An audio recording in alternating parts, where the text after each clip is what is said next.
எம்எல்ஏக்களை எல்லாம் கடன் பெற்று ஆட்சி நடத்துகின்ற முதலமைச்சர் தான் அளித்துள்ள போலி வாக்குறுதிகளை நிறைவேற்ற முடியாதது தெரிஞ்ச உடனே முந்தைய அரசு, அதாவது எங்களுடைய அரசு வளர்ச்சிக்காக பெற்ற கடன் குறித்து தவறான கருத்துக்களை தந்து மக்களை இன்னைக்கு திசை திருப்ப முயற்சி செஞ்சு கொண்டிருக்கிறார். பெரும்பான்மையும் இல்லாத, அரசியல் அடிப்படை நேர்மையும் அல்லாத இந்த அரசு நல்லாட்சி தரும், தமிழ்நாட்டு மக்களுடைய உரிமைகளுக்காக போராடணும்னு மக்களுக்கு துளியும் நம்பிக்கை இல்லை.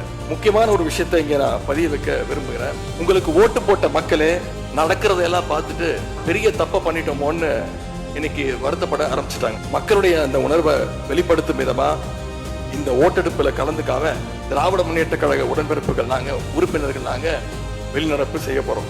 நாங்க வெளிநடப்பு செஞ்சாலும் அதனால பேரவையுடைய எண்ணிக்கை அளவு குறைஞ்சு நீங்க நிச்சயம் இந்த வாக்கெடுப்புல வெற்றி பெறதான் போறீங்க. அப்படி வெற்றி பெற்ற பிறகாவது மக்களுடைய நம்பிக்கையை காப்பாத்துற மாதிரி உங்களுடைய பணிகள் இருக்கணும். உழைங்க.